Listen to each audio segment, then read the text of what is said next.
Assalamualaikum warahmatullahi wabarakatuh. Halo teman-teman semuanya, halo ekonomi muda, mahasiswa Fakultas Ekonomi Unisula, dan seluruh teman-teman yang telah hadir pada acara pagi hari ini. Acara yang diadakan oleh Himpunan Mahasiswa Jurusan D3 Akuntansi, yaitu dialog akademik dengan tema Forming the Future of Accounting. Sebelumnya, perkenalkan, nama saya Kisha Maharani Edwin, merupakan mahasiswa dari D3 Akuntansi Angkatan 2020, dan rekan saya. Perkenalkan, nama saya Ranita Dewi, mahasiswa D3 Akuntansi tahun 2019. Baik, pada acara pagi hari ini kita kedatangan tamu yang spesial nih, Kezia. Tidak lain dan tidak bukan adalah dosen kita, dosen muda, aktif dan inspiratif, yaitu Ibu Dian Esa Nugraini SH MAK AK. Selamat pagi Ibu Dian. Selamat pagi Mbak. Dan Ibu Naila Najiha SE MSC. Selamat pagi Ibu Naila. Bagaimana kabarnya hari ini Bu? Alhamdulillah sehat. Alhamdulillah. Nah, teman-teman semuanya, seperti yang sudah dikatakan oleh rekan saya bahwa pembicara kita pada pagi hari ini merupakan dosen muda dari Fakultas Ekonomi Unisula yang tentunya sangat menginspirasi dan juga seorang akademisi yang berkompeten pada bidangnya, yaitu Bu Naila dan Bu Dian. Nah, mungkin teman-teman di rumah ini juga sudah penasaran nih, kita akan berbincang-bincang apa sih dengan Bu Naila dan Bu Dian? Ya, langsung saja ke pertanyaan yang pertama. Silakan Mbak Ranita. Baik, langsung saja ke pertanyaan yang pertama nih. Jadi, apa yang harus dipersiapkan mahasiswa atau maba 2021 nih Bu? Terlebih kan ada mahasiswa baru yang backgroundnya bukan di akuntansi. Sedangkan pada awal-awal perkuliahan ini kan ada mungkin yang kaget karena ternyata mata kuliahnya seperti ini, dan dia mungkin merasa jangan-jangan saya salah jurusan nih Bu. Jadi apa sih yang harus dipersiapkan? Silahkan Ibu Naila. Oke. Baik, jadi kalau mahasiswa mungkin dari ketika masuk kuliah itu berbeda dengan jurusan SMA ataupun SMA-nya gitu ya. Kalau di akuntansi itu kan memang mayoritas atau kebanyakan harusnya itu dari jurusan IPS atau mungkin dari SMK gitu ya yang akuntansi. Tapi ada juga yang mungkin dari jurusan IPA. Sebenarnya saya pun juga dulu dari jurusan Sama IPA, berarti ya. Bu, saya juga kalau gitu. Jadi SMA-nya IPA tapi ketika melanjutkan mengambil jurusan akuntansi. Iya benar, saya pun juga seperti itu. Dan kalau dilihat itu sebenarnya banyak loh yang jurusan SMA-nya IPA kemudian masuknya itu ke akuntansi.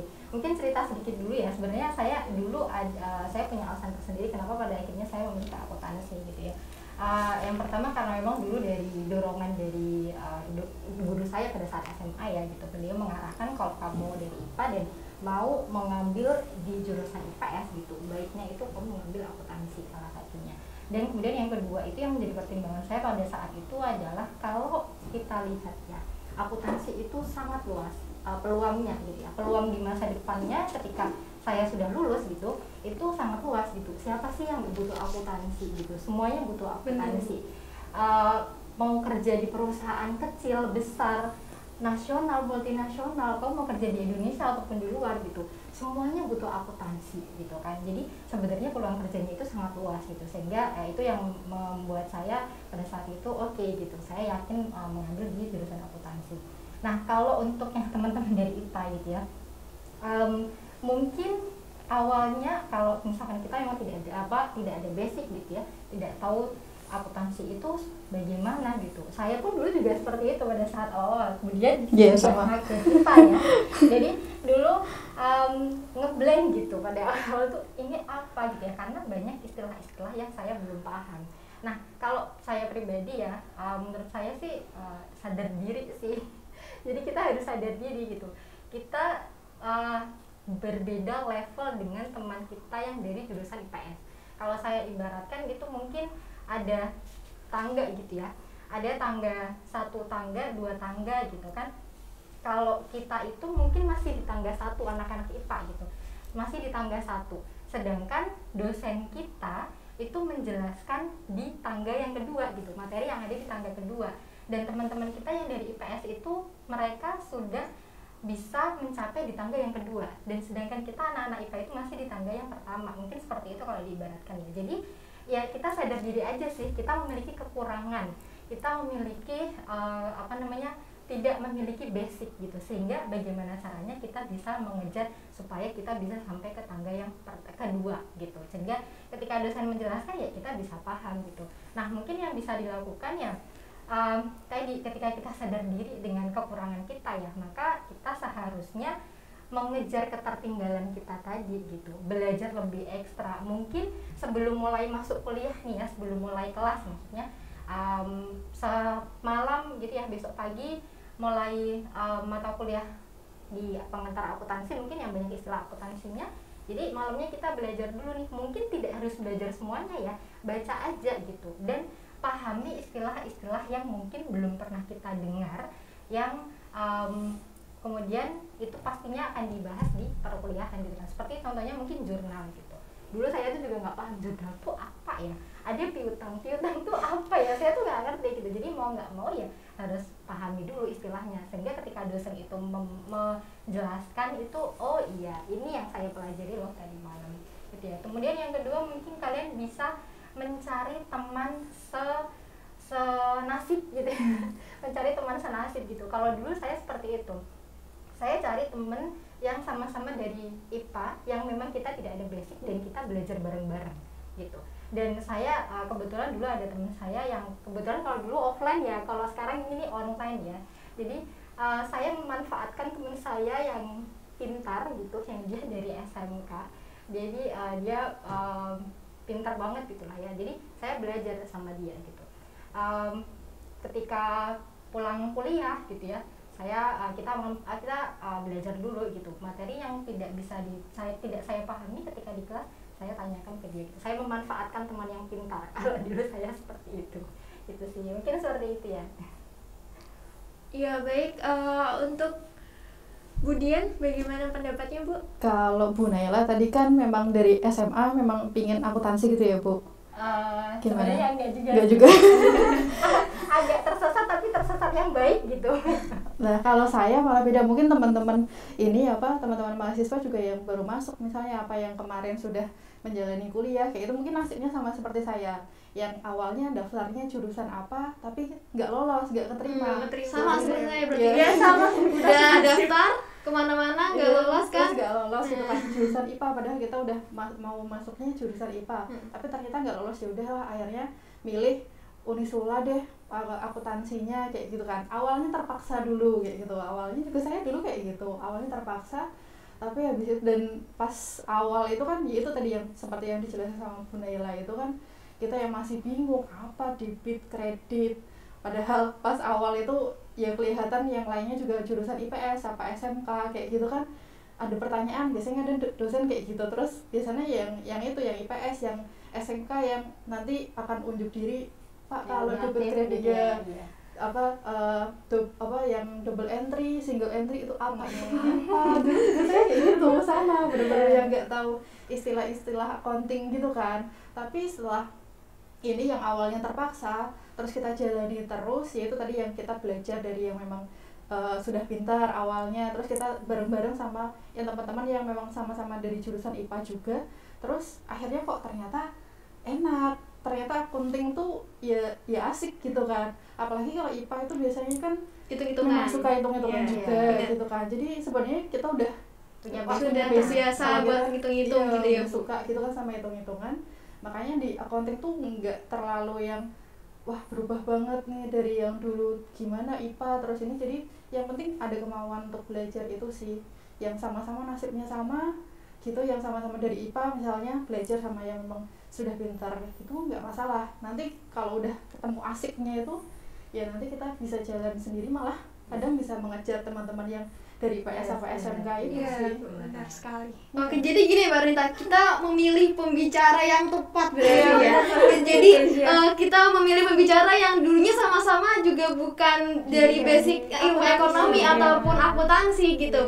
Nah, gitu teman-teman semuanya, seperti yang sudah dikatakan oleh Bu Naila dan Bu Dian, bahwa ketika teman-teman merasa salah jurusan ataupun tidak memiliki basic di ilmu ekonomi ataupun tidak memiliki basic di akuntansi, nah teman-teman tidak perlu merasa seperti khawatir gitu ya Mbak Naila, tidak perlu merasa menyerah gitu ya Bu Naila, Bu Dian. Tapi yang pertama, teman-teman harus mensiasati diri teman-teman masing-masing, yaitu harus berusaha lebih ekstra kalau kata Bu Naila. Dan yang kedua, nah teman-teman nih harus pintar-pintar mencari teman. Kalau kata Bu Naila tadi, memanfaatkan teman yang sudah berkompeten pada bidangnya gitu ya Bu Naila ya. Nah, tidak hanya itu, tadi Bu Dian juga mengatakan bahwa teman-teman juga harus belajar bersungguh-sungguh.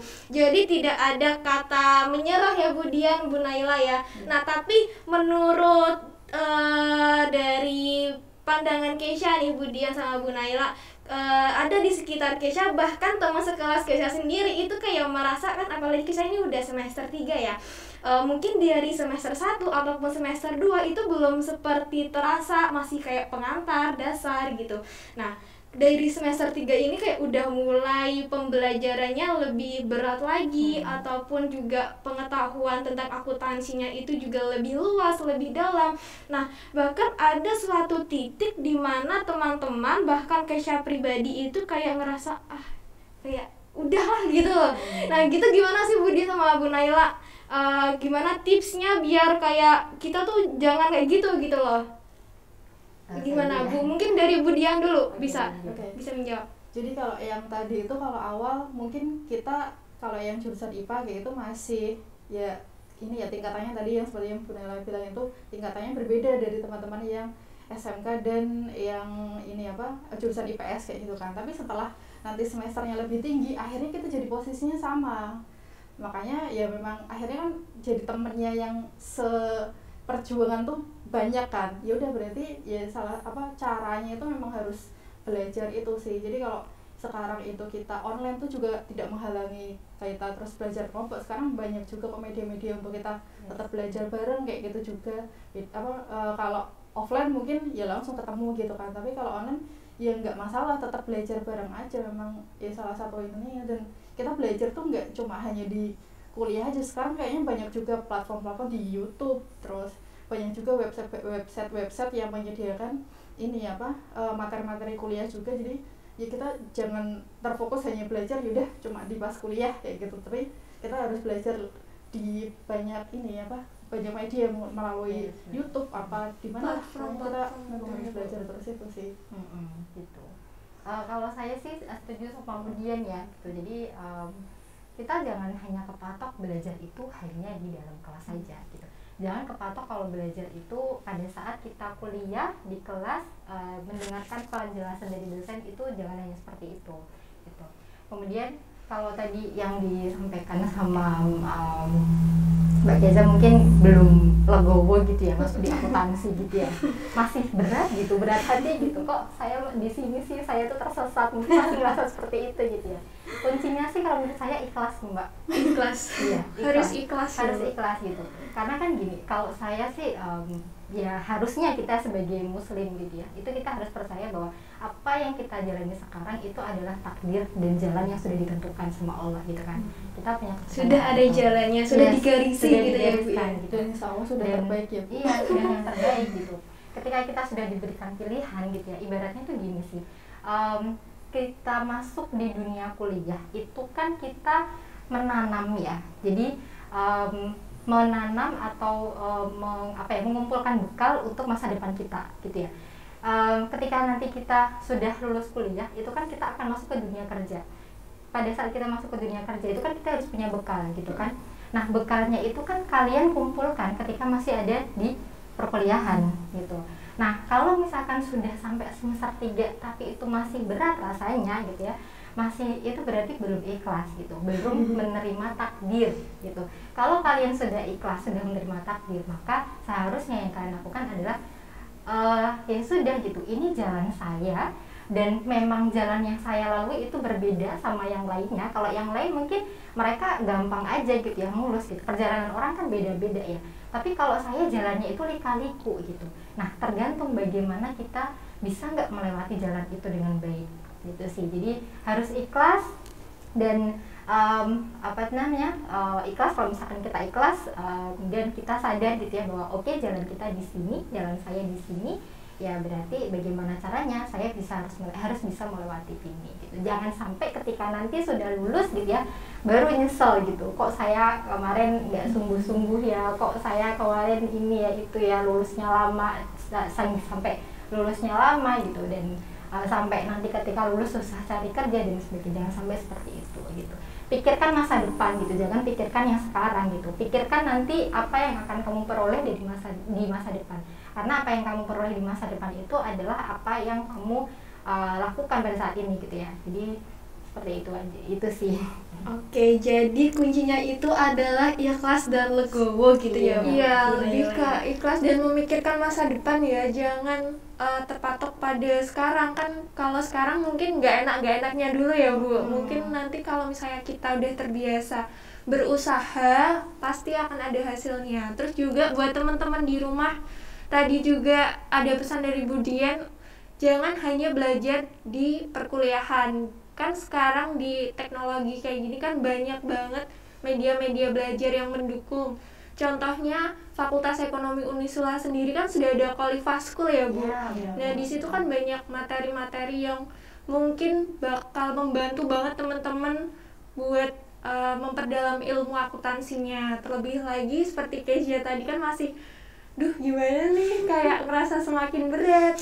Mungkin dari belajar dan ikhlas kita bakal bisa melewatinya dengan lancar, amin gitu ya Bu. Insyaallah. Nah, berbicara tentang planning tentang masa depan ya Bu Naila, Bu Dian, kan ini masih suasana mahasiswa baru nih, baru selesai kemarin fakultas sama PKN Ta'aruf. Nah, mungkin ada pesan dari Bu Naila atau Bu Dian tentang apa sih yang harus dipersiapkan untuk mahasiswa ke masa depan yang akan datang.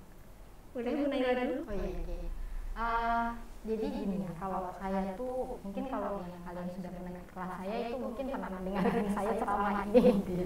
Jadi gini, intinya apa yang kamu lakukan sekarang itu kamu harus melihat masa depan. Tadi yang saya bilang, kamu harus melihat masa depan gitu. Kamu harus sudah punya planning nih. Ketika kamu sekarang masuk kuliah gitu ya, maka yang kamu planningkan itu adalah ketika kamu lulus nantinya gitu. Pada saat kamu lulus itu nanti kamu mau kemana itu kamu harus tahu gitu. Dan ketika kamu harus punya planning, merencanakan, oh nanti ketika saya lulus itu saya mau jadi pengusaha, ketika saya lulus itu nanti saya mau jadi karyawan, saya mau di PNS, saya mau bekerja di BI, saya mau bekerja di Pertamina, atau mau bekerja di PLN, atau mau di mana gitu ya, atau mau di Big Four dan sebagainya. Itu kalian harus tahu pertama. Jadi karena kenapa gitu kok harus memplanning dari sekarang itu, kenapa? Karena apa yang disyaratkan atau apa yang diminta oleh perusahaan itu nanti akan berbeda-beda gitu. Ada perusahaan yang dia hanya meminta yang penting kamu lulus S1 akuntansi udah. Ada yang perusahaan yang meminta kamu harus lulus S1 akuntansi, kamu harus punya IPK minimal 3,5. Ada yang menambahkan persyaratan kamu harus punya kemampuan bahasa Inggris minimal TOEFL 500. Ada yang mensyaratkan kamu harus punya sertifikasi sertifikasi akuntansi gitu ya. Kalau di D3 kan ada itu ya. Dan sebagainya gitu. Jadi ada persyaratan-persyaratan yang harus kita penuhi ketika kita mau masuk. Misalkan nih mau daftar di BI ya.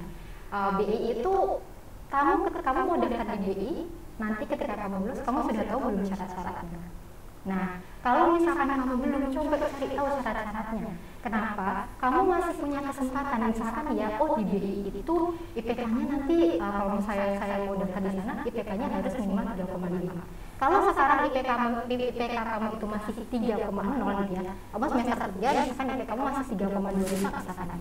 Baik Aisyah masih punya kesempatan untuk mengejar supaya ketika nanti lulus IPK-nya itu bisa 3,5 gitu kan. Kemudian misalkan di BI itu ternyata harus punya TOEFL 500 nih.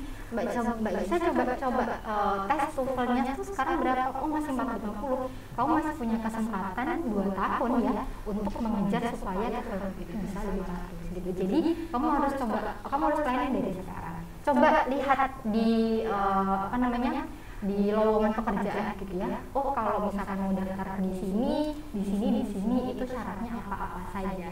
Kalau misalkan masih belum memenuhi syaratnya kalian masih punya waktu yang panjang untuk memperbaikinya. Karena nggak bisa kamu sekarang TOEFL 450 gitu ya. Ketika kamu lulus TOEFL-nya 450, kemudian mau daftar yang persyaratannya itu TOEFL-nya 500, kemudian dalam jangka waktu sehari 2 hari itu nggak bisa TOEFL langsung 500, itu kan nggak bisa gitu kan. Nah jadi seperti itu, jadi harus buat planning-nya itu dari sekarang gitu. Mungkin itu sih pesan buat teman-teman yang mahasiswa baru gitu.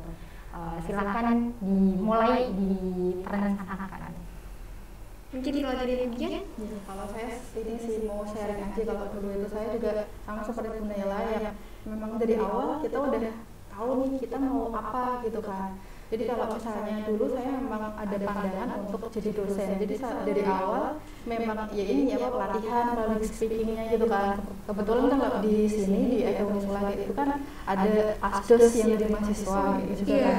Jadi udah kita latihan daftar asdos kayak gitu, dari yang kita kelas yang milih mapel yang kira-kira kita mampu tuh seperti apa kayak gitu, pilih yang itu dulu, baru nanti akhirnya berkembang kayak gitu. Bahkan kalau misalnya dulu itu kalau saya kadang pas di kelas waktu kita menerima pelajaran tidak terlalu tahu banget ini gimana, tapi gara-gara kita ngajar akhirnya kita jadi lebih mengerti lagi, lebih paham lagi tentang akuntansi yang mapelnya itu gitu, karena kita belajar untuk diri sendiri dan belajar untuk menyampaikan itu kan.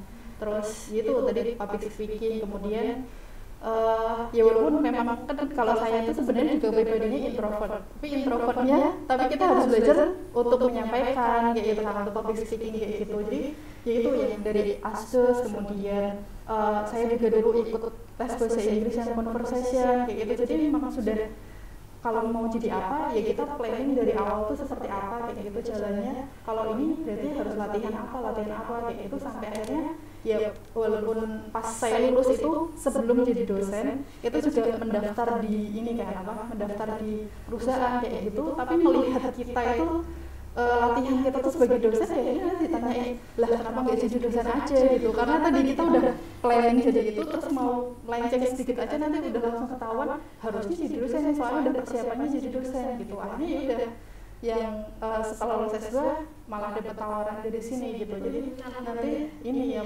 memang harus perencanaan gitu kan dari awal gitu. Iya. Memang harus disiapkan itu sih benar. Saya setuju banget sama Bu Naila itu.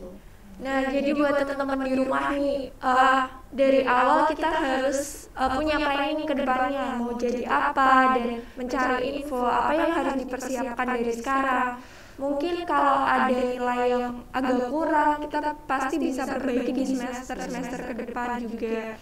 Dan tetap fokus pada tujuan awal. Jadi apa yang kita inginkan insya Allah bakal kecapai ya Bu dengan usaha-usaha tersebut. Mungkin tambahan sedikit ya, kalau untuk mungkin saya nggak pengen Bu nanti kerja di tempat orang, kan ada banyak sih sekarang yang mungkin tujuannya itu mereka pengen jadi pengusaha. Iya, justru itu kalau menurut saya ketika kalian masih kuliah itu adalah kesempatan kalian yang nanti pengen jadi pengusaha itu untuk mencari relasi sebanyak-banyaknya. Karena kalau pengusaha itu kan relasi itu kan penting ya. Iya. Jadi kalian punya kesempatan yang sangat bagus ketika masih di bangku kuliah itu untuk mendapatkan relasi sebanyak-banyaknya. Nah, jadi teman-teman, untuk selanjutnya Mbak Keisha, pertanyaan gitu ya Mbak Rita ya. Dan tadi kan sudah dijelaskan nih tentang rencana-rencana apa yang harus dipersiapkan teman-teman untuk planning tentang masa depan oleh Budia dan Bu Naila. Nah, pertanyaan selanjutnya nih, apakah materi pembelajaran akuntansi itu sulit dan melulu tentang uang? Karena pasti yang selalu dipikirkan oleh teman-teman, apalagi teman-teman seperti saya sendiri yang belum ada basic tentang akuntansi ataupun ilmu ekonomi, ketika masuk akuntansi itu pasti pikirannya akuntansi hitung-hitung uang-uangan. Nah, apa sih Bu? Apa cuman itu aja yang dibelajarkan di akuntansi FE Unisula ini, atau ada pembelajaran lain selain hitung-hitungan ataupun yang tadi pikiran seperti uang-uang gitu? Gimana Bu Dian? Ya, kalau ini kalian kayaknya mungkin sudah juga ya, ada yang memang sudah dapat makul ini apa enggak. Bahkan kalau di D3 itu ada makul komunikasi dan negosiasi bisnis kayak itu juga ya. Iya, ada Bu. Nah, itu kan sebenarnya juga bukan yang hitung-hitungan juga kan, tapi itu juga melatih kita untuk bagaimana cara berkomunikasi yang baik, terus negosiasi ya, dan itu berguna juga sih untuk kalau misalnya tadi kita kan ada yang ingin buka usaha kayak itu kan perlu ya ada ilmu komunikasi, menjalin komunikasi, terus nanti negosiasi. Kalau misalnya kita ini mengembangkan usaha gitu kan kadang perlu ini investor kayak gitu kan perlu, kalau kita pinter gitu dalam memanage hubungannya kayak gitu ya pasti juga nantinya juga akan sukses gitu kan. Dan itu kita Fakultas Ekonomi juga mengajarkan itu bahkan di kelas lain, kalian juga tetap harus bisa mengekspor yang di luar kayak itu pasti ada juga yang mengajarkan itu. Tapi di sini juga kita mengajarkan tentang tadi komunikasi dan negosiasi bisnis. Itu ada juga makul-makul lain yang terkait kalau mau kerja di kantoran kayak gitu kan perlu kita ada etikanya gitu kan, jadi ada profesi dan profesi kayak gitu kan. Nah itu juga di sini juga dilatih gimana sih jadi karyawan yang baik, pegawai yang baik, etisnya itu seperti apa kalau kita kerja di kantor, itu juga diajarkan di sini juga. Jadi selain melatih kemampuan yang hard skill kita dalam hitung-hitung tadi atau analisis keuangan tadi, kita juga dilatih untuk bagaimana untuk mengasah kemampuan soft skill kita itu. Gitu sih. Dan sebenarnya masih banyak makul-makul lainnya ya Bu Nela. Iya. Gitu. Kalau akuntansi itu sebenarnya nggak melulu tentang uang sebenarnya banyak kok yang kita justru gini ya, kalau akuntansi sekarang itu justru yang paling banyak mungkin nanti di masa depan gitu ya, terutama karena adanya digitalisasi ini gitu. Mungkin kita sudah tidak ada menjurnal lagi gitu. Maksudnya sekarang itu pun kalau misalkan kalian di perusahaan itu kan kalian tidak melakukan penjurnalan nulis gitu, entry jurnal gitu tuh enggak gitu. Tapi semuanya itu sudah pakai sistem, semuanya sudah digitalisasi gitu ya. Dan dengan adanya teknologi sekarang pun juga kita tuh bisa bikin laporan keuangan tuh atau melihat laporan keuangan itu real time gitu. Cuman memang kenapa kok kita masih perlu belajar jurnal gitu? Itu adalah sebuah konsep dari akuntansi gitu. Kalian harus paham konsepnya gitu. Kalau nggak paham konsepnya, ketika nanti kalian membuat keputusan dari laporan keuangan yang dibuat gitu, maka itu nanti bisa salah ya kan gitu. Nah makanya sebenarnya tidak melulu tentang keuangan ya. Tadi dijelaskan sama Dion juga bahwa kalau yang dipelajari di sini itu kita macam-macam gitu. Intinya sih lebih ke bisnis gitu ya. Komunikasi bisnis, kemudian etika di bisnis itu seperti apa gitu. Dan spesifiknya tentu juga ada mata kuliah etika profesi khusus untuk akuntan.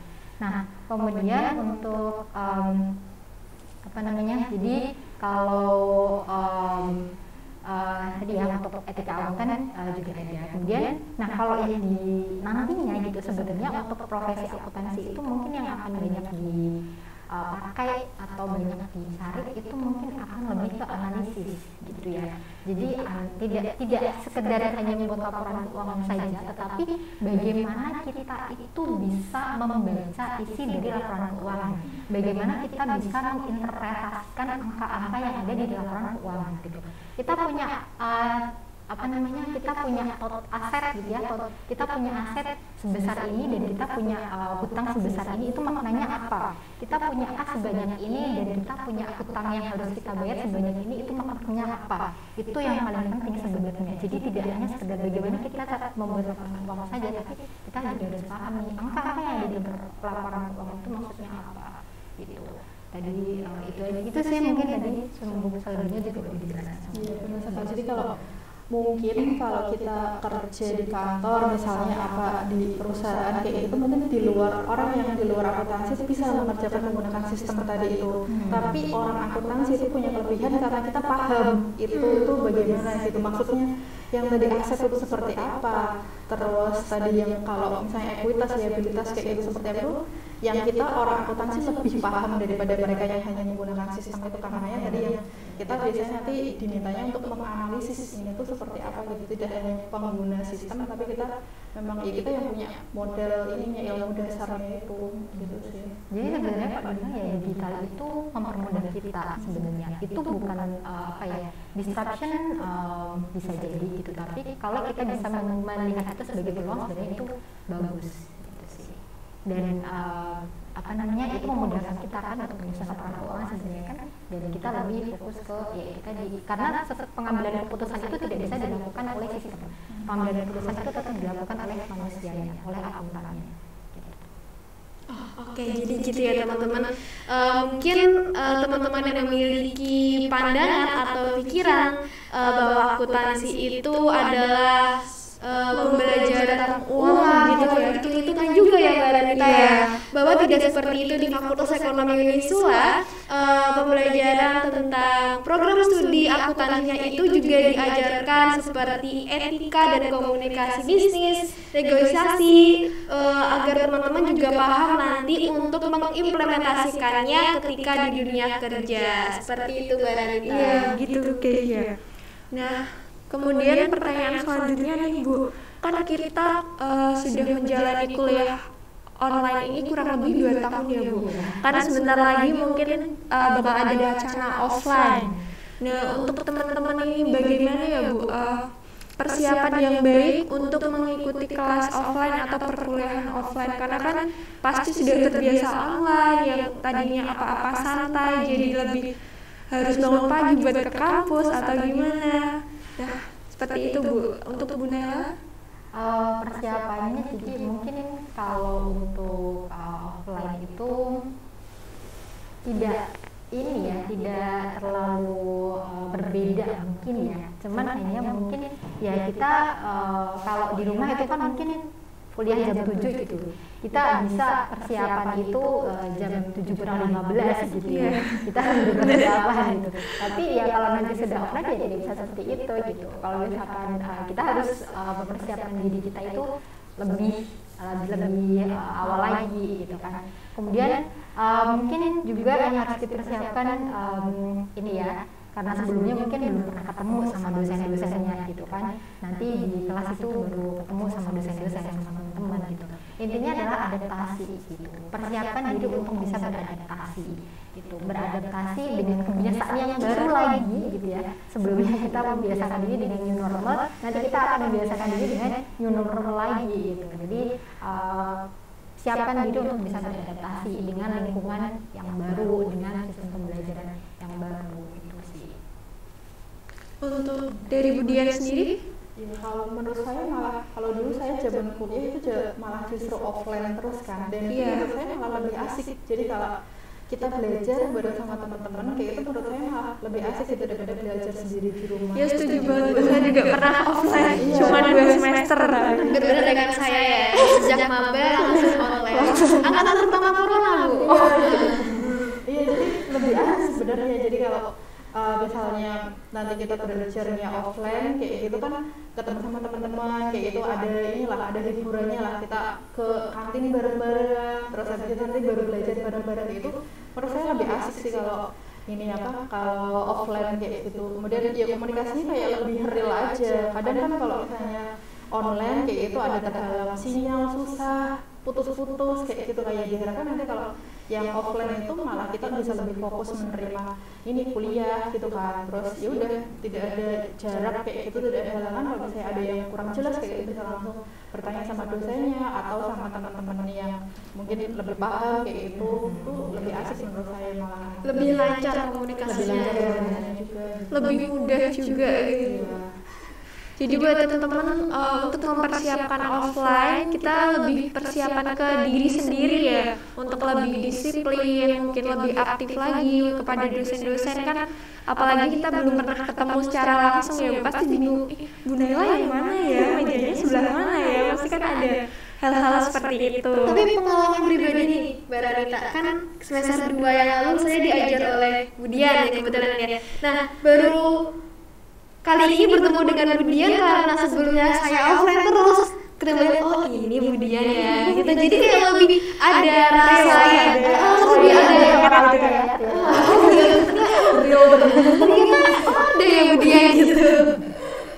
Jadi kayak lebih asik aja gitu ya Mbak Rita, lebih kayak kalau tadi Bu Naila bilang kalau kita sebelumnya sudah menghadapi era new normal, ketika kita sudah dituntut untuk offline lagi, berarti kita juga harus beradaptasi dengan new normal lagi gitu ya. Oke, memasuki pertanyaan selanjutnya. Mungkin ini pertanyaan lebih ke angkatan 2019 nih Mbak Rarita dan teman-temannya yang baru selesai magang. Nah, untuk angkatan 2019, Bu Dian sama Bu Naila ini kan kakak tingkat ini baru selesai menjalankan magangnya. Nah, itu ada maksudnya pengalaman yang bisa diambil itu seperti apa ya Bu Dian dan Bu Naila, mungkin untuk kedepannya ketika mereka sudah lulus dari D3 akuntansi seperti itu. Mungkin dari Bu Naila dulu. Ya, kalau yang sebenarnya magang itu kan tujuannya salah satunya adalah untuk ini kan memberitahu atau mengedukasi secara real ya ke mahasiswa bahwa ini loh ketika kamu nanti terjun di dunia kerja itu akan seperti ini gitu. Dan kalau misalkan di magang itu kita tidak di semuanya, maksudnya kadang kan magang itu kan tidak mungkin Mbak Rarita mengalami ya, tidak selalu di keuangan gitu, dipindah-pindah di kadang nanti di gudang, kadang nanti di pembelian, kadang nanti di keuangan gitu kan. Jadi itu nggak apa-apa gitu, ikutin saja prosesnya. Itu sebenarnya adalah bagian dari pembelajaran. Maksudnya oh iya ya, kalau di perusahaan tuh kalau di bagian keuangan itu pekerjaannya itu seperti ini, yang dilakukan itu seperti ini. Oh kalau di gudang itu yang dilakukan pekerjaan itu seperti ini, yang dilakukan itu seperti ini gitu. Dan kalau di magang itu kan juga kalian diminta untuk membuat laporan magang. Laporan magang itu kan kalian diminta untuk melihat apa sih yang mungkin ada masalah di perusahaan, atau mungkin apa sih yang masih bisa dikembangkan dari perusahaan. Itu sebenarnya adalah pemikiran kalian akan berusaha untuk berpikir kritis. Sebenarnya itu bagus ya untuk latihan kalian bagaimana supaya kalian itu berpikir kritis. Karena ketika nanti kalian sudah masuk di dunia kerja, pasti kalian juga akan di challenge gitu ya sama atasannya kalian. Mungkin gimana nih kamu melihat ada masalah nggak ini, atau kalau misalkan ada masalah gimana kamu menyelesaikannya gitu. Sebenarnya itu bisa kalian latih ketika kalian untuk laporan magang itu gitu. Itu kemudian juga sebenarnya magang itu kesempatan besar bagi kalian untuk membangun relasi juga gitu ya. Nah kalau siapa tahu nih ya kalian magangnya di perusahaan yang bonafit ya, yang kalian pengen nih nanti ketika lulus itu bisa kerja di sana. Nah itu sebenarnya menjadi kesempatan yang baik ya buat kalian supaya kalian itu bisa ketika nanti lulus ya bisa ditarik sama mereka gitu. Jadi itu tadi ya, membangun relasi itu juga sangat penting gitu di dalam proses magang. Atau kalau misalkan tidak pengen bekerja di situ gitu ya, kalian kan bisa gitu, maksudnya sudah mengenal orang-orang yang terjun di dunia bisnis nih gitu, sudah tahu Pak ini, Bu itu gitu ya, dia adalah orang-orang yang memiliki relasi yang luas gitu. Nah kalau misalkan kalian bisa mengenal baik dengan mereka gitu, itu kan nanti bisa menjadi secara tidak langsung kan kalian juga bisa memiliki relasi yang luas juga gitu. gitu ya. Itu pembelajaran yang baik, sangat baik itu untuk kalian gitu. Jadi itu hasil dari magang itu nanti akan sangat bermanfaat sih buat anak-anak yang selesai magang kayak Mbak Rana dan Iya. Kemarin saya juga baru selesai banget mengerjakan laporan. Iya. Lembur. Kalau dari Ibu Dian? Iya, kalau menurut saya magang itu emang kita itu belajar bekerja. Kita belajar untuk gimana sih bekerja gitu kan, langsung ke terjun ke dunia kerjanya itu seperti apa. Kemudian itu kalau bekerja itu kita ya karena nanti kan diganti-ganti gitu kan, nanti ditempatkan di sini, kemudian di sini kayak gitu, beda-beda itu akhirnya kita melatih kemampuan kita untuk beradaptasi tadi itu. Jadi kita kalau misalnya dirubah kayak gitu mampu nggak langsung menyesuaikan diri kayak gitu, langsung bisa mengerjakan tugas yang diberikan apa enggak kayak gitu. Kemudian ya tadi yang relasi tadi itu ya diharapkan malahan siapa tahu kalau misalnya pimpinan kayak gitu melihat kinerja kita kok bagus, malah kita siapa tahu langsung ditarik gitu kan buat kerja di situ, dan itu ya mempermudah kita untuk mendapatkan pekerjaan. Jadi itu usah nunggu, udah langsung dicup gitu kan, dari ini nanti kerja di sini aja, orangnya mudah untuk beradaptasi, kemudian enak kayak gitu kan untuk diajak kerjasama kayak gitu. Itu yang kita bisa belajar dari magang tadi itu. Jadi kalau magang ya menurut saya itu belajar untuk bekerja itu gimana kita melatih kemampuan beradaptasi, kemudian manajemen waktu juga karena kalau magang kadang kan kita masih ada ini urusan lain di luar magang, dan itu harus melatih kita untuk gimana sih biar bagi waktu biar tetap jalan magangnya, terus kegiatan kampus juga masih tetap jalan gitu kan. Dan manajemen waktu itu menurut saya sangat penting kalau nanti di dunia kerja tadi itu, apalagi kita ini sekarang sih, apalagi kalau ini kan online gitu ya, jadi malah semakin nggak ada pembatasan waktu jam kerja gitu. Jam kerja itu kayak nggak ada, bisa kapan aja kita kerja, tapi ya pinter-pinternya kita mengatur waktu karena fleksibel itu harusnya justru malah kita ya kita sendiri gitu lah bisa tahu kalau misalnya pas jam kerja kok malah nggak ada kerjaan misalnya kayak gitu, ya udah kita ngelakuin yang lain atau misalnya istirahat dulu lah, nanti ternyata malam baru misalnya sebenarnya udah nggak masuk jam kantor baru dapat tugas, ya kita harus ya udah siap, kan tadi udah santai-santai kan pas jam kerjanya gitu. Jadi pinter-pinternya kita ngatur waktu ini kan, apalagi ya ini sekarang semuanya online, jadi kayak ya harus dituntut cepet kayak gitu juga, dan pintar-pintarnya kita untuk mengatur waktu tadi itu sih gitu. Nah, setelah dijelaskan tentang magang tadi itu kan ya Bu, berarti itu di dunia kerja dan magang itu sebenarnya sama atau berbeda sih Bu? Kalau pendapatnya dari Bu Naila bagaimana Bu? Sama tapi beda. Sama tapi beda gitu ya. Beda. Jadi gini, ketika kalian magang itu kan kalian masih mahasiswa ya. Tanggung jawabnya kalian itu hanya ke diri kalian sendiri kan. Ketika kalian magangnya tidak sungguh-sungguh gitu ya, nanti ya imbasnya nilai kalian mungkin yang tidak bagus gitu kan gitu. Jadi tanggung jawabnya itu hanya ke diri kalian sendiri gitu. Tapi beda ketika kalian sudah kerja. Ketika kalian sudah kerja, tanggung jawabnya kalian itu tidak hanya ke diri kalian sendiri, tapi juga ke perusahaan. Kalian punya kalian punya tanggung jawab, atau kalian diberikan tanggung jawab, kalian diberikan kepercayaan gitu dari atasan kalian atau dari perusahaan kalian gitu. Jadi beda ya gitu. Jadi walaupun sebenarnya sama-sama nih, kalau misalkan di dunia kerja kan kita ini kalau bekerja di perusahaan ya, bukan punya usaha sendiri. Kalau kita di dunia bekerja di perusahaan itu kan ya apa yang sudah ditugaskan ke kita itu kan kita kerjakan. Sama juga ketika kita magang kan ya apa yang sudah ditugaskan ke kita itu yang kita kerjakan gitu kan.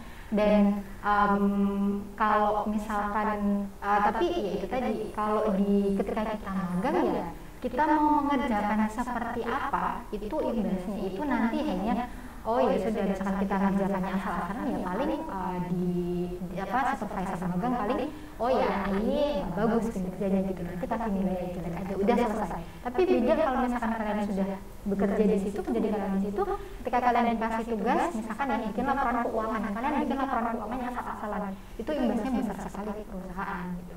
Yang harusnya laporan keuangan itu bagus gitu ya, yang harusnya misalkan ini salah nota laba ya, yang harusnya labanya itu 1 miliar, ternyata ketika kalian dihitung sama karyawan ini labanya hanya 500 juta, nah itu kan imbasnya sangat besar sekali kan gitu. Misalkan atau yang bayar pajaknya itu harusnya cuma 30 juta tapi salah hitung bayar pajaknya sampai 50 juta, nah itu kan imbasnya besar sekali gitu. Jadi tanggung jawabnya berbeda gitu, walaupun sebenarnya sama-sama gitu ya, sama-sama diberikan tanggung jawab, sama-sama menjalankan pekerjaan gitu, tapi ada itu tadi ya, tanggung jawab gitu. Itu sih. Kalau dari Budian?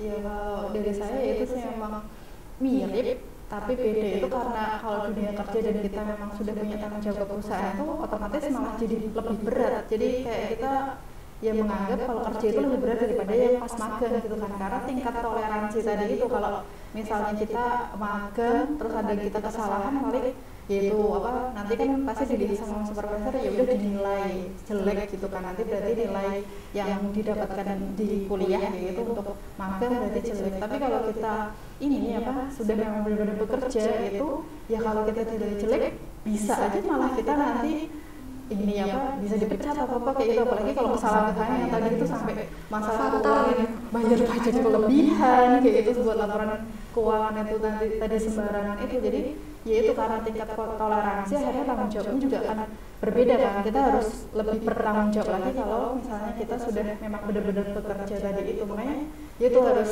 kalau pas magang memang harus belajar banget lah, berarti nggak bisa terus asal-asalan juga gitu, harus jadi kerjakan dengan baik, walaupun kadang magang kita nggak dapat uang ini ya gaji gitu kan, tapi ya nggak apa-apa ya buat belajar gitu. Iya, dapatnya lebih ke ilmu gitu. Ilmunya itu, jadi nanti pas di dunia kerja itu ya jangan sampai terus asal-asalan juga, karena tadi kan udah dilatih pada saat magang itu kan, gitu sih.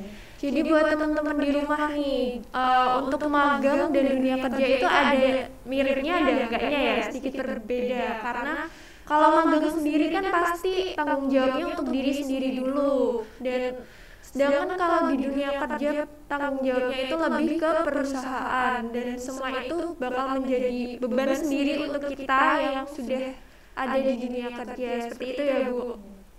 Berbicara tentang dunia kerja perusahaan ini Bu Naila nama Bu Dian, untuk lulusan D3 akuntansi sendiri itu peluang kerjanya itu seperti apa sih Bu? Atau lebih kayak ditempatkan kemana gitu untuk D3 akuntansi?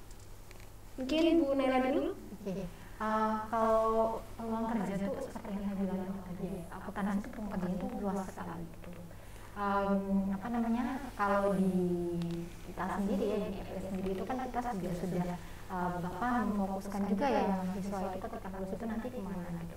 Bisa menjadi akuntan di perusahaan, kemudian bisa juga menjadi auditor ya, kemudian bisa juga di akuntan pemerintahan, kemudian bisa juga menjadi kalau akuntan PBD mungkin harus lanjut sekolah dulu ya, kemudian bisa juga jadi pengusaha gitu. Jadi sebenarnya sih kalau dibilang peluang kerjanya bisa di mana, itu akuntan gitu ya, lulusan akuntansi itu bisa di mana aja gitu. Kamu bisa kerja di perusahaan di perusahaan digital, jadi kayak unicorn gitu ya. Kamu bisa kerja di situ. Kamu bisa kerja di perusahaan yang dia sudah multinasional gitu ya, atau dia cabang dari luar gitu. Misalkan kayak Unilever itu kan dia perusahaan dari Amerika ya, kemudian tapi dia juga punya di sini gitu. Kamu bisa juga bekerja di audit, jadi auditor gitu ya, di KAP, kantor akuntan pajak gitu. Kamu memilih kalau KAP yang biasa atau yang KAP yang lokal gitu ya, KAP yang lokal pun juga ada gitu. Jadi peluangnya sih sebenarnya banyak sekali ya gitu.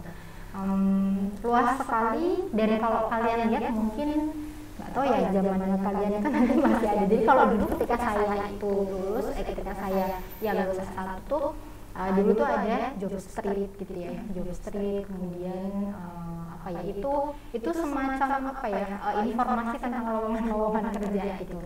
Nah itu jika di setiap perusahaan itu pasti mereka butuh accounting, dan banyak sekali yang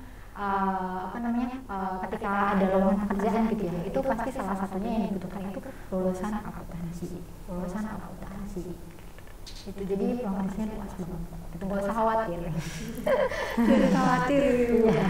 Ke dari Vicky? Iya, benar sekali sih tadi yang dibilang sama Bu Nela. Jadi kalau kadang itu malahan orang yang di luar akuntansi itu kadang iri sama kita karena kalau setiap di ini apa ya misalnya job fair kayak gitu kan, kalau dulu ada job fair kayak gitu ya Bu, job fair atau melihat lowongan-lowongan kerja di internet kayak itu banyak sekali lowongan untuk akuntansi gitu. Jadi malah mereka yang iri, kok akuntansi lagi gitu kan, karena ya itu tadi memang setiap perusahaan pasti butuh seorang akuntan untuk mengurus yang keuangannya mereka kayak gitu kan pasti. Jadi nggak perlu takut tentang tadi kalau cari kerja nanti kayak gimana gitu. Dan kalau misalnya mau buka buka usaha sendiri kayak gitu juga kita udah punya ilmunya dulu, ya sudah punya bekalnya, kita udah diajarin tadi yang masalah keuangan seperti apa, manajemennya itu seperti apa gitu kan. Terus tadi untuk mengasah yang soft skillnya kita juga di sini sudah diajarkan gitu. Sebagai akuntan mau buka usaha sendiri ya itu lebih mudah karena kita udah punya dasarnya dulu gitu, dan itu berbeda dari orang yang di luar accounting itu kan mereka harus belajar lagi gitu kan. Kalau kita kan memang kita udah jiwa akuntan ya udah tahu nanti harus bagaimana kayak gitu sih.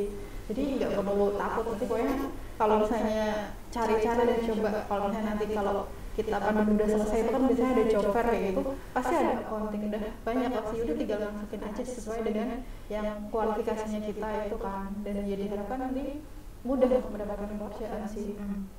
Jadi pada intinya teman-teman juga nggak usah khawatir nanti ketika lulus mau kerja di mana, mau ditempatkan di mana, atau kerja di posisi seperti apa. Karena seperti yang dikatakan oleh Bu Naila dan Bu Dian tadi bahwa jurusan akuntansi itu memiliki peluang kerja yang sangat luas dan sangat banyak ya Bu ya. Jadi teman-teman juga yang terpenting adalah mencari informasi gitu ya Bu ya, dan memasukkan lamaran dan seperti itu. Langsung saja ke pertanyaan selanjutnya. Nah, selanjutnya kan setelah kita mengalami kelulusan dari D3 akuntansi kan ada beberapa mahasiswa nih Bu yang mungkin ingin melanjutkan studinya ke S1 bahkan bekerja. Nah, dari profesi tersebut tuh bagaimana sih Bu keunggulannya dan plus minusnya dari pilihan tersebut? Kalau dari Bu Dian sendiri? Jadi kalau itu kembali lagi ke keinginan kita tuh mau jadi apa kayak gitu kan. Kalau misalnya kita mau langsung kerja aja karena saya nggak ada biaya untuk lanjut kayak gitu, terus udahlah mau kerja dulu aja, sebenarnya banyak juga kok ininya pekerjaan yang kualifikasinya tuh D3 gitu. Mau kita kerja di perusahaan swasta maupun misalnya ini sekarang kan masih bukaan PNS kayak gitu. Ada juga kok ini yang memang kualifikasi yang ditunjuknya itu D3. Jadi kalau misalnya kalian D3 akuntansi malah nggak bisa daftar yang D3 itu karena yang tadi kan memang kualifikasinya disyaratkannya D3 gitu. Tapi kalau misalnya ingin mau lanjut kayak misalnya mau kita seperti saya sama Bu Nela mau jadi dosen kayak gitu ya otomatis harus S1 dulu, S2 kayak gitu sih. Kembali lagi ke tujuan kalian tuh mau apa kayak gitu, atau kalian punya tujuan mau kerja di sana, misalnya di perusahaan A kayak gitu, dan itu kualifikasinya ternyata nggak bisa kalau D3 harus S1 ya boleh kalau misalnya mau lanjut gitu. Jadi tergantung sama tujuan itu sih, kembali ke tujuan kalian tuh pengennya jadi apa nantinya gitu. Kalau pendapat dari Bu Naila? Iya benar banget. Jadi kemudian kita tujuannya itu nanti mau jadi apa gitu sih. Jadi kalau misalkan ya sudahlah sampai D3 aja pengen kerja gitu ya sudah gitu. Cuman kalau menurut saya pribadi ya, pendapat saya pendidikan itu penting sih ya. Jadi jangan hanya puas sampai dengan misalkan D3 gitu ya. Kalau saya pribadi sih jangan hanya puas sampai di situ saja. Kalau kita masih diberikan kesempatan untuk masih bisa melanjutkan pendidikan kita lagi gitu, manfaatkan kesempatan itu gitu. Jadi entah itu nanti sampai S1, S2, S3 gitu ya, nggak apa-apa gitu selama kita masih punya kesempatan, walaupun nggak harus jadi dosen ya, kita punya kesempatan, kita bisa menjalaninya, dan itu akan menjadi benefit bagi diri kita sendiri gitu. Karena kalau saya kadang tuh mikirnya kuliah itu tidak hanya untuk kerja kok sebenarnya, tapi kuliah itu merupakan bagian dari apa ya, intinya di dalam kuliah itu kan ada proses yang kita lalui gitu kan. Nah, dari proses itu sebenarnya kita tuh bisa belajar banyak sekali gitu. Jadi terutama mungkin yang saya rasakan itu adalah tingkat kedewasaan dan juga tingkat pemikiran ya seseorang. Ketika hanya mungkin saya tidak menginikan ya, tapi ini pengalaman saya pribadi gitu. Ketika saya melanjutkan kuliah itu kuliah S2 itu saya merasa oh iya ternyata ada banyak sekali hal-hal itu yang belum saya ketahui gitu. Yang itu baru saya dapatkan di S2 dan ternyata oh seperti ini ya seseorang itu seharusnya itu seperti ini gitu. Dan itu yang membuat saya itu kayak oh iya saya harus belajar lagi gitu. Dari manapun ya tidak hanya dari kuliah gitu. Jadi ya itu tadi, kalau ada kesempatan dan kalian bisa menjalaninya silahkan lanjut ke S1 gitu. Tapi balik lagi tadi seperti berjalan tergantung dari tujuan kalian juga gitu. Toh sekarang kita juga punya di kampus kita kan juga punya ini ya apa namanya kelas ekstensi kan, jadi bisa lanjut yang di 3. Banyak juga loh kakak kelas kalian yang setelah S3 itu langsung lanjut S1 ya, mereka biasanya sambil kerja ya. Biasanya seperti itu, banyak yang seperti itu. Nah, jadi untuk teman-teman yang ada di rumah nih, kenali dulu ya tujuan kalian setelah kelulusan mau kemana nih, mau kerja atau lanjut studi ke S1. Setelah kalian udah tahu tujuan dan pastikan sesuai kebutuhan juga ya Bu. Kalau misalnya ada kesempatan, ada pilihan lebih ke studinya dilanjut ke S1, dan sekarang di Unisula juga sudah ada programnya sendiri. Jadi jangan khawatir buat teman-teman, lebih memilih mengingatkan kembali ke tujuannya diri sendiri gitu ya Bu. Jadi pada intinya adalah tadi seperti yang dikatakan oleh Bu Dian dan Bu Naila, harus tahu sendiri gitu ya, harus tahu diri dari mana. Dan kalau tadi yang saya tangkap dari Bu Naila, kalau kita selagi masih ada kesempatan, masih ada waktu, pendidikan itu penting, dan kalau bisa kita juga melanjutkan pendidikan itu ya Bu Naila ya. Nah, pertanyaan yang terakhir nih, mungkin teman-teman di rumah juga penasaran dan ingin tahu gimana sih tips dan triknya Bu Naila dan Bu Dian untuk menjadi akuntan yang berkompeten. Silakan dari Bu Naila dulu. Oke, jadi akuntannya berkompeten ya. Jadi tentunya harus tahu basic akuntansi dulu ya. Gitu ya pertama. Apa namanya sebenarnya jadi kalau misalkan kalian di selama masa perkuliahan itu jangan hafalan aja sih ya. Banyak tuh mahasiswa tuh yang hafalan. Jadi ketika soalnya diganti gitu padahal sama hanya beda diksi gitu. Nanti bingung, kadang banyak yang seperti itu. Jadi pahami konsep dari akuntansi itu bagaimana. Sebenarnya itu mudah kok kalau kalian paham tuh gitu. Kemudian ya jadi meningkatkan atau membentuk kompetensi kita gitu sebagai seorang akuntan. Kemudian yang kedua adalah kalian harus paham kode etik dari seorang akuntan itu bagaimana. Jadi kita punya kode etik loh, akuntan itu kita punya standar. Jadi kalau kamu menjadi auditor itu apa saja yang boleh, apa saja yang tidak boleh kamu lakukan. Ketika kamu menjadi seorang akuntan di perusahaan, apa saja yang boleh dan apa saja yang tidak boleh kamu lakukan, itu juga harus kamu pahami. Nah itu yang akan kita dipelajari di mata kuliah etika profesi ya. Jadi itu ada seperti itu dan kita harus paham supaya ketika nanti kita menjadi seorang akuntan, kita akan menjadi seorang akuntan yang bijak, kita akan menjadi seorang akuntan yang etis gitu. Karena kalau dilihat banyak sekali akuntan-akuntan mungkin apa ya tidak hanya akuntan juga ya, tapi melibatkan akuntan. Jadi kalau misalkan di penyalahgunaan, jadi kayak misalkan korupsi gitu kan, itu datangnya itu biasanya dari orang keuangan, datangnya dari orang akuntan kayak gitu kan, sangat memungkinkan ada keterlibatan di situ. Nah jangan sampai, apalagi kita lulusan dari Universitas Islam Sultan Agung ya, jangan sampai kita melakukan yang seperti itu. Maka itu tadi ya. Kemudian juga pegang, kita harus punya prinsip gitu. prinsip pegangan dan dasarnya itu dari agama kita gitu sih. Jadi gimana sih kalau berakhlak gitu ya. Jadi kayak kita sebagai seorang pribadi, kita sebagai seorang makhluk ciptaan dari Allah itu bagaimana seharusnya kita beretika, bagaimana seharusnya kita bersikap, intinya akhlak gitu sih. Mungkin gitu ya.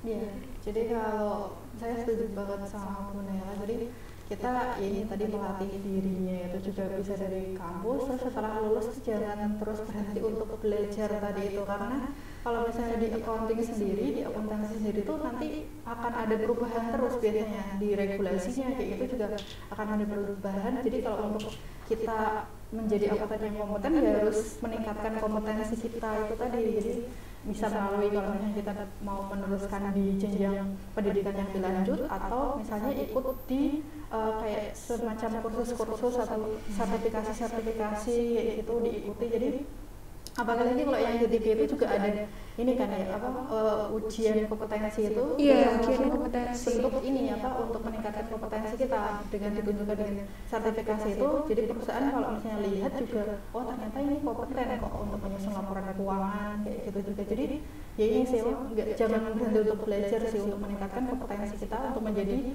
akuntan yang kompeten tadi itu gitu sih. Oke, teman-teman semuanya, kita semua juga sudah mendengarkan dari narasumber-narasumber kita yang luar biasa, gimana bisa kita menjadi akuntan yang berkompeten. Yang terpenting dan yang paling utama adalah kita harus memahami betul tentang akuntansi sendiri, gitu ya Bu Dian sama Bu Naila. Mbak Ranita, udah nggak kerasa nih, udah 1 jam kita berbincang-bincang dengan narasumber kita yang luar biasa ini. Kalau misalnya kita berbicara lebih panjang lagi, mungkin banyak pertanyaan-pertanyaan yang akan kita sampaikan ya Bu Dian, Bu Naila. Mungkin karena juga ada durasi waktu yang telah ditentukan, mungkin kita tutup saja Dialog Akademik pada hari ini. Saya mengucapkan banyak-banyak terima kasih pada teman-teman semuanya yang telah menyempatkan dan telah hadir dalam acara Dialog Akademik ini melalui virtual. Dan saya memohon maaf sebesar-besarnya apabila saya dan rekan saya Mbak Ranita memiliki kesalahan dalam bertutur kata maupun dalam berbicara juga ada salah. Saya memohon maaf sebesar-besarnya dan saya mengucapkan banyak terima kasih kepada Bu Dian dan Bu Naila yang telah menyempatkan waktunya, yang telah mau dan hadir dalam acara Dialog Akademik yang diadakan oleh HMJD 3 Akuntansi Unisula ini pada pagi hari ini. Saya mengucapkan terima kasih ya Bu ya, dan semoga materi-materi yang disampaikan oleh Bu Dian dan juga Bu Naila juga bermanfaat bagi kita semua ya. Terlebihnya kan untuk mahasiswa baru nih, jadi lebih tahu tentang Unisula itu seperti apa dan D3 terlebihnya. Nah sebelum ini ada kesan atau pesan Bu untuk mahasiswa FE Unisula? Mungkin lebih ke closing statement ya, benar sekali Bu Naila. Mungkin bisa didahului oleh Bu Naila dulu, silahkan. Jadi buat teman-teman kalian semua di sini, jadi intinya kesimpulan saja ya, kalian sudah masuk di sini, kalian sudah punya jalan kalian gitu ya. Jadi serius, seriusilah gitu, fokus pada jalan yang kalian lalui saat ini, dan juga jangan pernah berhenti untuk belajar ya. Jadi jangan hanya belajar ketika di kelas saja, tetapi banyak sekali di luar sana yang bisa kalian pelajari gitu. Mungkin ada juga materi-materi yang mungkin penting untuk kalian ketahui atau perlu gitu ya, yang bisa mendukung kompetensi kalian tetapi tidak ada atau tidak diberikan di sini gitu. Jadi itu bisa kalian pelajari di luar. Banyak sekali platform-platform pembelajaran secara online yang itu tentunya bisa bermanfaat buat kalian semua gitu. Jadi itu ya, tetap selalu belajar gitu, jangan pernah puas dengan diri kita gitu. Selalu tingkatkan kompetensi diri kita, selalu tingkatkan keandalan yang kita miliki. Ya, kalau dari saya sih, kalau terutama kalau ini untuk mahasiswa baru ya, itu pokoknya jangan berkecil hati lah, jangan saya di Fakultas Ekonomi, Unisula, D3 kayak itu, jangan berkecil hati karena ya ini jalan yang terbaik, jalani dan perjuangkan gitu, apa tuh pokoknya rancang tujuannya gitu, perjuangkan dan terus belajar. Pokoknya kita belajar tidak hanya untuk meningkatkan hard skill kita tapi juga soft skill kita dengan cara ya tadi yang kita berinteraksi dengan teman-teman, berinteraksi dengan dosen kayak gitu, terus yang meningkatkan keterampilan kita di luar kuliah kita gitu. Jadi ya pokoknya jangan putus harapan, terus tetap semangat, terus selalu belajar terus gitu.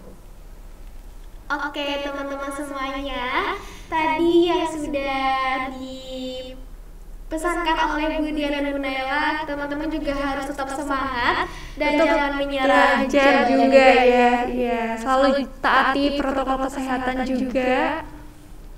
Dan mungkin kami pamit undur diri. Sekali lagi terima kasih buat teman-teman semuanya yang telah hadir pada acara Dialog Akademik hari ini. Kami tutup. Wassalamualaikum